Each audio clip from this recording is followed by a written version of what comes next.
Bonjour, c'est Gilles du site boursicoté.com. Voici l'analyse technique des principales matières premières pour cette séance du mercredi 30 octobre 2013. Et nous commençons cette analyse par l'or, donc avec un repositionnement ici de cette résistance, donc résistance que je vous indiquais comme étant une résistance moyen-long terme. Après les échecs répétés ici sur ces deux zones, il devient évident que il fallait la repositionner, donc toujours sur les mêmes origines, avec ici des origines donc de tracé en début d'année 2013, et pour prendre ici des points de référence mieux plus adaptés du fait de l'évolution actuelle des cours. Donc des points qui ont été repassés et qui nous indiquent que voilà, nous sommes en fait dans une phase de test de cette résistance ici. Je vous avais indiqué que si la résistance n'était pas cassée d'une manière probante, puisque précédemment on passait un petit peu au milieu comme ça, eh bien il y avait lieu de repositionner cette résistance. Moins qu'on puisse dire, c'est qu'il n'y a pas de test probant de cette zone. Donc voilà, en replaçant donc sur le précédent point de référence, on se rend compte que nous sommes en phase de test en fait. Et donc ce que nous voyons aussi, c'est que sur cette phase de test, eh bien les cours, la dynamique ici qui était haussière relativement forte, est en train de perdre de la force, puisque nous avons eu dans la nuit un mouvement qui a ramené les cours ici sur la bolle inférieure. Donc là, on a clairement une perte de dynamique, alors que précédemment on était plutôt fort sur ce trend ici, avec des contacts très faibles ici sur la moyenne mobile 20 exponentielle. On se rend bien compte que la dynamique a perdu de la puissance. On a marqué un point haut ici sur cette zone des 1361,9 $ l'once, et depuis ici nous sommes dans une phase de consolidation horizontale.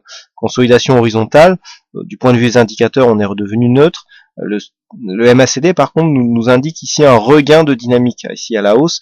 Donc à voir ici, autant sur cette phase là, on sortait d'une phase de hausse, même s'il n'y a pas, on était juste en dessous du surachat. On sait que l'or est un actif très volatile et que sur cette configuration, il peut tout à fait venir casser ici cette résistance, si majeure soit-elle.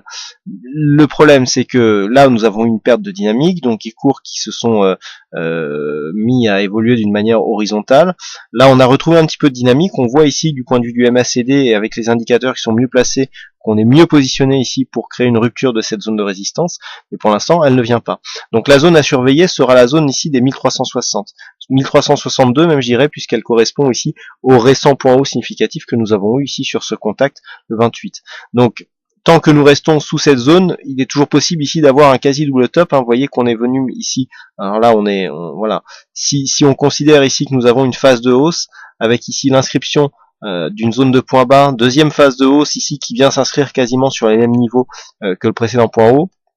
Si l'on casse ici cette zone des 1340 $ l'once, eh bien on aura validation d'un double top avec objectif possible donc d'une vingtaine de dollars, ce qui nous ramènerait ici sur une consolidation à 38,2%.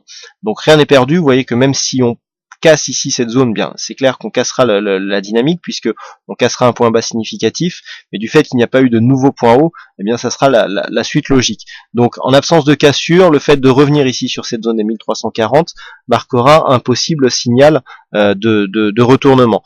Premier objectif ici 1320 qui correspond, comme je viens de vous l'indiquer, suite à une consolidation donc qui finalement confirmerait ici la cassure de cette zone, donc marquerait rupture ici au niveau des 23,6 et donc objectif 38,2 qui se trouve à 1319,8 $ l'once. Donc on a des objectifs qui se rejoignent. Pour synthétiser, sur une rupture donc de cette zone 1340 confirmée par une rupture des 1335, objectif ici 1320, mais bien sûr ici l'objectif de sa tendance, je dirais, et de cette phase, puisque d'un point de vue moyen long terme on est baissier depuis maintenant un bon petit moment, le but ici c'est d'observer ici une possible cassure de cette zone de résistance qui sera validée sur un dépassement ici des 1362 $ l'once. Bien entendu, on reste toujours sur une résistance baissière moyen long terme, donc il faudra une amplitude relativement forte pour valider une cassure totale de cette résistance. Sur le WTI, eh bien la phase de rebond technique finalement reste très technique, puisque je vous indiquais hier que depuis ici la cassure de 23,6, l'objectif ici restait le 38,2, que sous le 38,2 on commençait ici à infléchir la dynamique. C'est tout à fait ce qui s'est passé. On confirme ici la continuité du mouvement, du fait que nous ayons ici alternance bol sup, bol inférieur, montre que nous n'avons pas un retournement global et que on est sur une continuité de mouvement. Continuité de mouvement qui est confirmée par le fait qu'on est consolidé que sur 38,2%. Donc on a ici une phase de baisse dynamique, inscription d'un point bas significatif, rebond technique ici qui est bien détecté par les indicateurs, et tout de suite retour à la baisse. Donc le retour à la baisse qui sera confirmé sur une rupture de ce nouveau point bas, donc qui se situe à 95,95. Donc sur cette phase, on peut tracer les retracements de Fibonacci pour essayer de trouver un petit peu les objectifs en cas de cassure de cette zone. Donc on trace toujours les retracements sur les niveaux de consolidation ou dans ce cas de rebond technique. On descend le graphe et nous avons une extension qui se situe ici à 94,19 $ le baril. Donc sur une rupture ici des 95,95, on jouera cet objectif des 94,19 $ pour le baril, donc sur le WTI. Et enfin, nous terminons sur le Brent avec une décorrélation qui devient vraiment amusante, puisque nous avons une phase de baisse donc qui s'amplifie avec rebond technique, mais donc qui s'inscrit dans un mouvement baissier.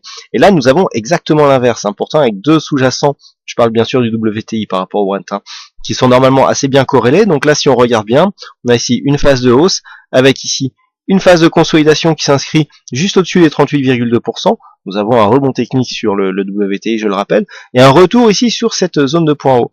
Donc là, eh bien, nous allons faire exactement la même chose. Avant, nous allons constater que ce mouvement s'inscrit dans une phase de retournement.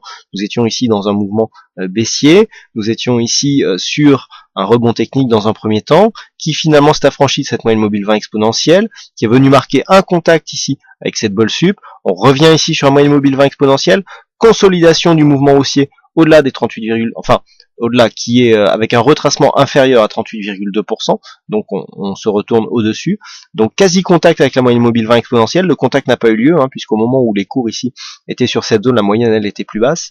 On revient ici sur cette zone de point haut, donc là aussi, même punition, sauf qu'on est vraiment à l'inverse, donc là c'est intéressant de voir quel sous-jacent validera son mouvement, puisqu'il y a peu de chances que l'on valide les deux.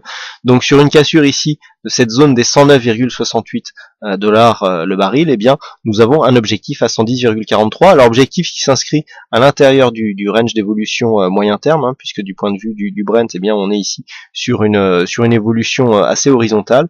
Donc objectif tout à fait plausible, puisque nous avons ici sur une cassure, eh bien un objectif qui reste à l'intérieur de ce range, qui reste même quasiment à l'intérieur des bandes de Bollinger, puisque si les cours commencent à monter, eh bien la bande de Bollinger continuera à progresser et donc nous offrira cet objectif sans grande difficulté.